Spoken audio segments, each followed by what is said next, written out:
5. I woke up in a hospital room with no windows, no clock, and no memory of how I got there. A nurse smiled at me, a smile that didn't quite reach her eyes, and asked a question that felt wrong. Do you remember who you used to be? Before I could even try to answer, she looked down at her clipboard, paused, and then, with a deliberate motion, crossed my name out. That's when a cold dread started to creep in. I glanced out into the hallway and noticed something terrifying. Every single door was locked from the outside. And from behind those doors, I could hear a low, rhythmic whispering. It was the other patients, and they were all saying the same sentence, over and over again. Don't let them finish.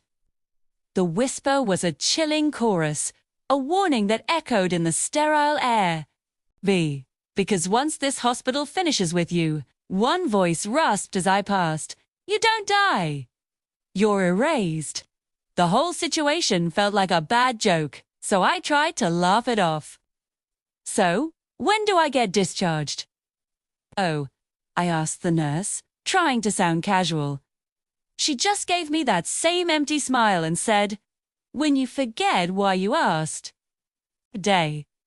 That's when I stopped laughing and started paying real attention. This place wasn't right. There were no clocks to mark the time, no mirrors to see my own face, and not a single window to the outside world. All there was a low, constant humming sound that seemed to come from inside the walls themselves. It was a persistent thrum, like electricity or the sound of something breathing. Every nurse wore the exact same crisp, white uniform. Every doctor I saw would walk past quickly, always avoiding eye contact. And none of them, not one, had a name tag. They were anonymous, just like they wanted me to be. Every time I tried to step out into the hallway, someone would appear almost instantly. They'd gently but firmly guide me back into my room. Jet for your recovery, they would always say, their smiles never wavering. But their questions weren't about my health. They didn't ask about my pain or any physical symptoms. No, their questions were different. They asked about my childhood, my parents' names, my very first memory, my favorite place in the world. They were digging, not for a diagnosis, but for the very foundations of who I was. Amen. With every answer I gave, with every piece of myself I handed over, the strange humming in the walls grew louder. Later that night, I tried to picture my mother's face, and I couldn't. I knew I had a mother. The knowledge was there, but the image, her features, her smile, it was gone. Just a blank space where her face should have been. The erasure had begun. On the third night, a wave of panic finally pushed me to act. I searched my room, every corner, every drawer, desperate for a clue, for anything that felt real. Under the bed, my fingers brushed against a thin manila folder. It was my file. My hands trembled as I opened it. Inside were dozens of names, maybe more, all neatly typed. And every single one of them was crossed out with a thick, black line. Mine was just the latest entry at the bottom of the page.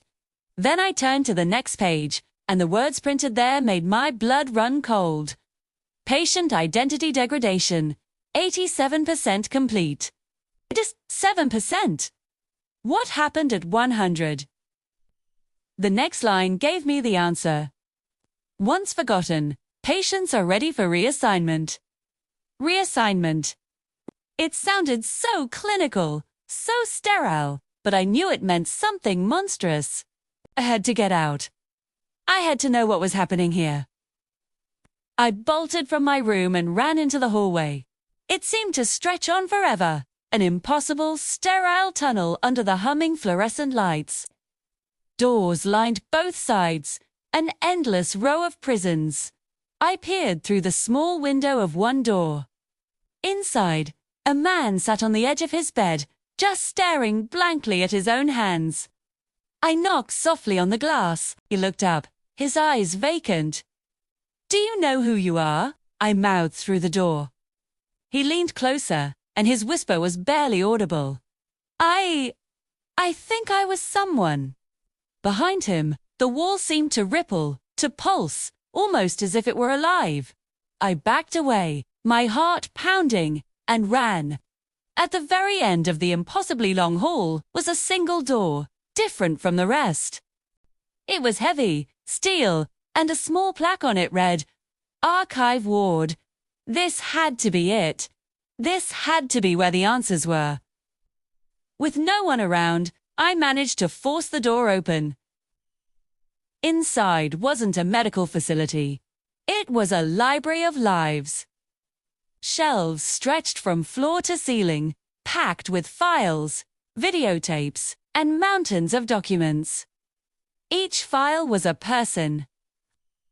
Each tape was a memory. Ned's. When the horrifying truth of St. Aldous Hospital crashed down on me, this wasn't a place of healing. It was storage. A processing plant for human consciousness. When a patient's identity was fully degraded, when they hit 100% forgotten, their empty minds, their blank slate consciousness, were reassigned. They were reused, transferred, installed into new bodies for new lives. Nothing was wasted. No one was mourned because no one was remembered. We weren't patients, we were raw material. And the whispers I heard weren't a warning. They were the last fading echoes of people who were almost gone. I don't remember how I escaped. That part of my memory is just ... gone. A black hole. One moment, I was in that archive of stolen souls, and the next, I woke up in my own bed, in what I think is my home. The sun was shining. The birds were singing. It all felt so normal, a stark contrast to the sterile nightmare of St. Aldous. But the feeling of relief doesn't last.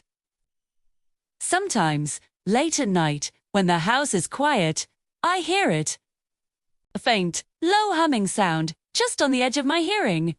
And when I hear it, I forget things. Simple things. A friend's name, a familiar face on the street. Sometimes, I look in the mirror, and for a terrifying second, I don't recognize my own reflection. I wonder if St. Aldous ever really lets anyone leave, or if their process just continues remotely, slowly chipping away at you until there's nothing left. They say my file showed 87% degradation. I have to wonder, ... what happens when it reaches 100? If you're watching this, listen closely. Do you hear that hum? It might mean they're not finished with you yet either. Thanks for watching. Be careful out there.